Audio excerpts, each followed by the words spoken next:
welcome to another episode of Motors for the Masses, and this week we are looking at something that was extremely popular in the 1960s and has returned with a difference.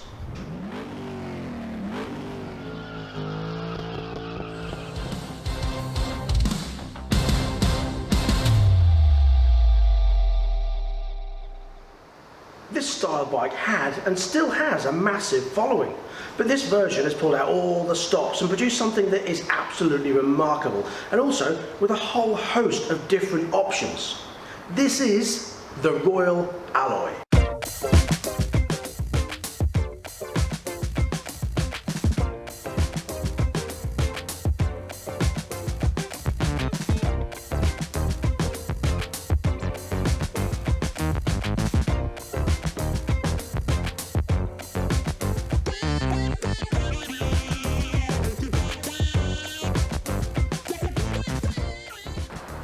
There is quite a wide range of these. You've got the GT125, which is this one, that's air-cooled. They also do the GP125, that's also air-cooled, but they also do a liquid-cooled version of the GP125. Then you've got the GT200 and the GP200. They're both liquid-cooled, and there's significant difference in price, power, and looks. And we'll come on to that a little bit later.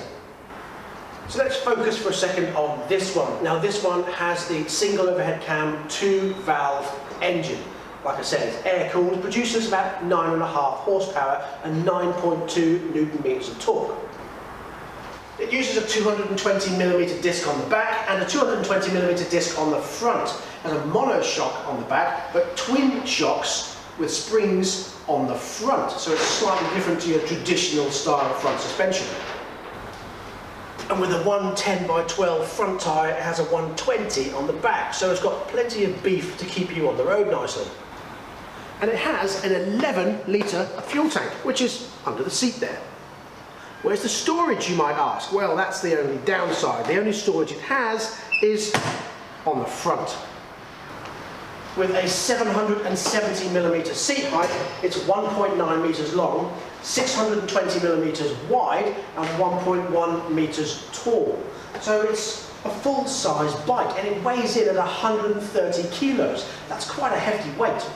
The GT125 uses a steel frame but a plastic body, but it's very well put together.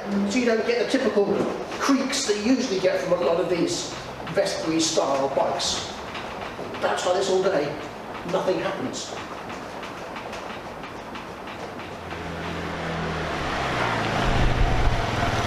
So let's take this out for a spin and see what it rides like.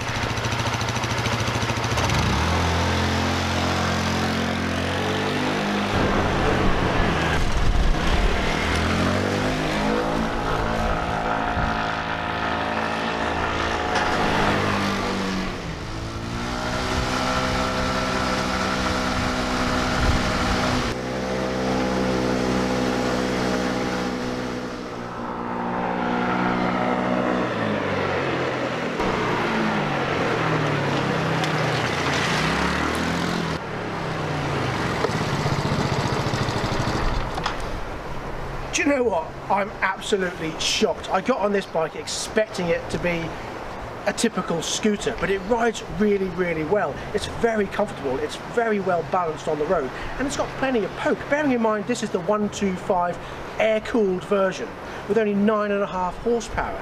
It really picks up very quickly, and it gets to speed really easily. Really impressed with it actually, really impressed. It's very comfortable. The seat is a little bit hard, but once you've got your legs up, it's not too bad. It just feels really well balanced and really well put together. I'm actually very impressed. And with a vast range of colours available, as you can see here, it should suit any taste from traditional through conservative to the leery and bold. So whichever colour you fancy, they've pretty much got one for your taste. Okay, so now comes the options and prices section, so please just bear with me. The plastic body GT125 comes in at £2,599 on the road with a 2-year parts and labour warranty. The metal body GP125 comes in at £2,899 on the road. However, That's air-cooled, and you can get the liquid-cooled version, like I said before. Now, if you want that, there are some differences. It does leap from 9.5 brake horsepower right up to 14 brake horsepower, so it's a full power bike. However, the price leaps with it. It goes from £2,899 up to £4,099. That's quite a difference. Now, if you want something with a bit more punch, you could go for the GT or the GP200. Okay, it's only got 181cc, but it's close enough. Now, the big difference with those is that they're no longer learner legal, so you can't just ride them on a CBT. You'll have to do your full bike license to ride them. However, they do have around 19 brake horsepower and 16.2 Newton meters of torque, so they are a bit faster. I say a bit faster.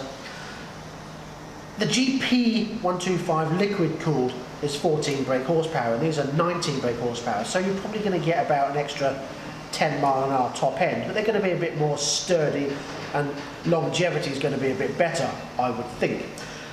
The prices for those are slightly different. Now, the GT200 is £3,899 on the road, whereas the GP200, again both liquid cooled, £4,399. Again, the difference between the GT and the GP is that the GT is plastic bodied and the GP is metal bodied.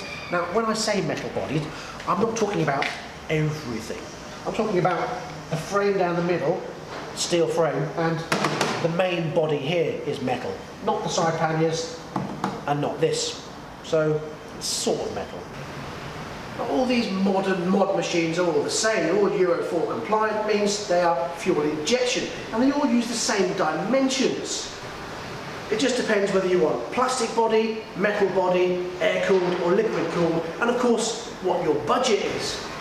But whichever it is, I think you'll agree you are buying into a culture, and it's a culture that's spanned almost 70 years. And whichever one you go for, you know you're getting a very well built, quality Lambretta-y, Vespa-y style bike that oozes quality over its counterparts. And that brings us to the end of this episode of Motors for the Masses. Thank you very much for watching, and I do want to apologise again. I'm sorry for the ridiculous noises that are in this area today. It can't be helped. I'm very sorry about that. However, we'll be back next week with part 11 of our project Hybrid, and we'll be doing more exciting stuff on that. And then we'll be back with more bikes and more cars in the future after that. We've got car shows coming up, and we've got another outtakes video coming up, so stay tuned for that one very soon. And until then, please ride and drive carefully, but have fun. Bye bye.